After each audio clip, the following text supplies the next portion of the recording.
ہر شے کو بدعت نہ بناؤ۔ ام سلمہ سے آپ نے فرمایا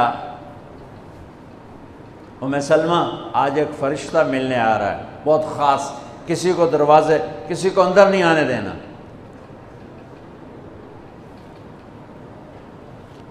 حضرت ام سلمہ پیرے پہ کھڑی ہو گئی۔ تھوڑی دیر میں حسین آ گئے، چھوٹے بچے معصوم ابھی، اندر جانے لگے، انہوں نے روک دیا، وہ رونے لگے، وہ روئے تو انہوں نے چھوڑ دیا۔ تھوڑی دیر کے بعد اندر سے میرے نبی کے زور زور سے رونے کی آواز آئی، زور زور سے رونے کی آواز آئی۔ ام سلمہ رہ نہ سکی، بھاگ کے اندر گئیں تو آپ نے کیا دیکھا؟ آپ نے حسین کو یوں سینے سے چمٹایا ہوا تھا اور ایسے ہل ہل کے رو رہے تھے، ایسے بلک بلک سسک سسک کے رو رہے تھے، اور آپ کے آنسو آپ کے رخسار اور داڑھی پر اتر کر رہے تھے، اور آپ نے یوں بھینچا ہوا ایسے دبایا ہوا تھا۔ تو حضرت ام سلمہ نے کہا میرے ماں باپ قربان یا رسول اللہ، کیا ہوا؟ آپ ایسے تڑپ کے کیوں رو رہے ہیں؟ تو آپ نے روتی آواز میں کہا، بہتے آنسوؤں کے ساتھ، کپ کپاتے بدن کے ساتھ، کہ ام سلمہ یہ فرشتہ جو مجھے ملنے آیا تھا یہ میرے بچے کو دیکھ کر کہہ رہا ہے کہ آپ کی امت اس بچے کو قتل کر دے گی، اور جہاں اس کا خون گرے گا وہ مٹی مجھے دکھائی ہے اس نے، کہ میں اس لیے اس پہ رو رہا ہوں۔ ابھی تو وہ شہید نہیں ہوئے اور رویا جا رہا ہے، تو ہم تو ان کی شہادت پہ روتے ہیں بھائی، ہم تو ان کی شہادت پہ روتے ہیں، اور یہ قیامت تک روتے رہے گی دنیا، قیامت۔ یہ اللہ کا نظام ہے، اس نے کربلا کے واقعے کو یوں کر دیا جیسے ہر سال آج ہی ہوا ہے، آج ہی حسین شہید ہو رہے ہیں، آج ہی عبداللہ کا سر کٹ رہا ہے، آج ہی زینب کی چادر کو پھاڑا جا رہا ہے، آج ہی لاشوں کو گھسیٹا جا رہا ہے۔ وہ میں حیران ہوتا ہوں، ٹیپو سلطان سرنگا پٹم میں شہید ہوئے، دشمن کون انگریز کون کافر، تو برطانوی لشکر نے ان کو توپوں کی سلامی دے کر دفن کیا اور عزت و احترام کے ساتھ دفن کیا، اور میرے نبی کے نواسے کی لاش کو ان کم بختوں نے کفن بھی نہ پہنانے دیا، جنازہ بھی نہ پڑھنے دیا، دفن بھی نہیں کرنے دیا۔ اگلے دن بنو اسد کے بارے میں پتہ چلا عمر بن سعد کو،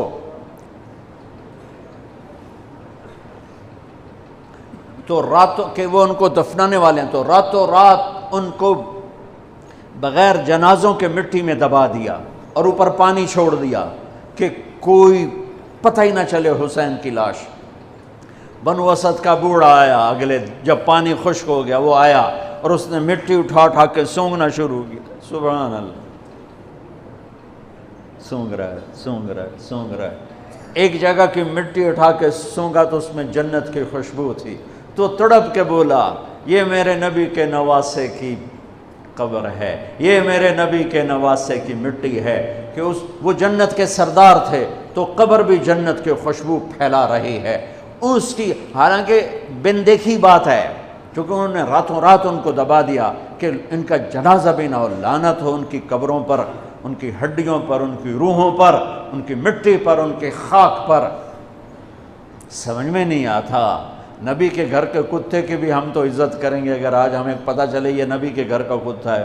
ان کم بختوں کے سامنے نبی کے نواسے کھڑے تھے، نبی کی نواسیاں تھیں اور نبی کی اولاد تھی، اور ان کے دل ایسے پتھر، آنکھیں ایسی اندھی، کان ایسے بہرے کہ انہیں ایسے تلوار چلائی جیسے سامنے کوئی رومی لشکر کھڑا ہو، یا جیسے سامنے کوئی فارسی لشکر کھڑا ہو۔ اتنے عظیم ہستیاں میں کہاں سے بیان کروں؟ یہ وہ نسب ہے جس کو اللہ آدم تک محفوظ رکھے ہوئے ہے، اور میرے نبی نے فرمایا کل سبب منقطع الى یوم کل نسب و سبب منقطع الى یوم القیامہ الا نسبی و سببی وسأبلها ببلالها۔ قیامت کے دن ہر رشتہ ٹوٹ جائے گا، ہر ناطہ ٹوٹ جائے گا، ہر سبب ٹوٹ جائے گا، لیکن میری آل کے ساتھ رشتہ باقی رہے گا، نسب کا رشتہ باقی رہے گا، سبب باقی رہے گا۔ میں اپنی اولاد کو پانی پلاؤں گا، میں نے اپنی اولاد کی سفارش کروں گا۔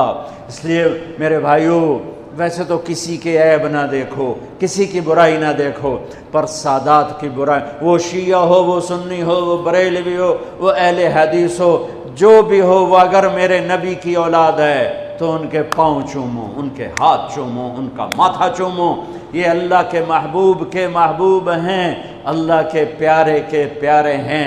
مجھے میری اولاد محبوب ہے، آگے ان کے پوتے ہو گئے، آگے ان کے بچے بچیاں ہو گئے، نواسیاں ہو گئے، پوتے پوتیاں ہو گئے، وہ ان سے بھی پیارے لگتے ہیں۔ میرے نبی نے اعلان کیا، میں اپنی نسل کو پانی لگاؤں گا قیامت کے دن، میں اپنی نسل کو پانی لگاؤں گا قیامت کے دن۔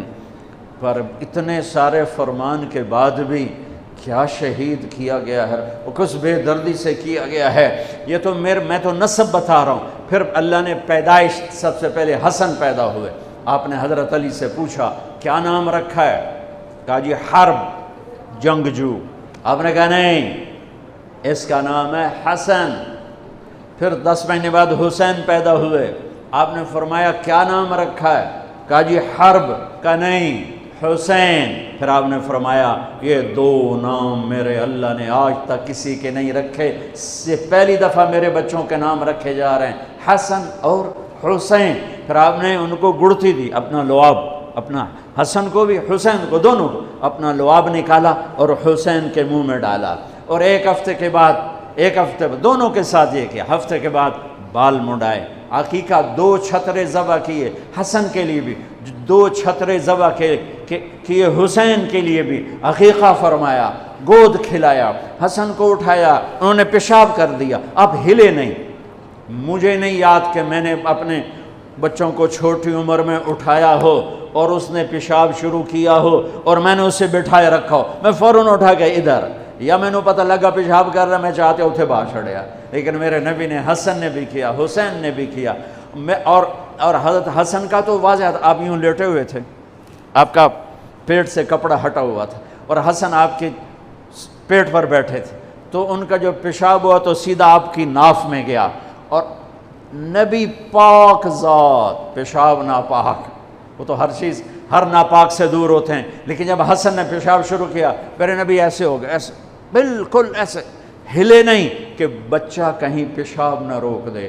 جب پورا پیشاب کر دیا، پھر آپ اٹھے اور نواسے کو بٹھایا اور جا کر پانی اپنے اوپر بہایا اور صاف کیا۔ یہ تو لاڈ لڈائے میرے نبی نے اپنے نواسوں کو۔ ابو ہریرہ فرماتے ہیں میری آنکھوں نے دیکھا، میرے کانوں نے سنا، آپ کبھی حسن کبھی حسین اینا پیران تے کھڑا کی تو ہے، ہاتھ این نپے تے جھولا جھلا رہے ہیں اور کہہ رہے ہیں پہاڑی پہ چڑھ بچے، پہاڑی کے لیے اتے آ۔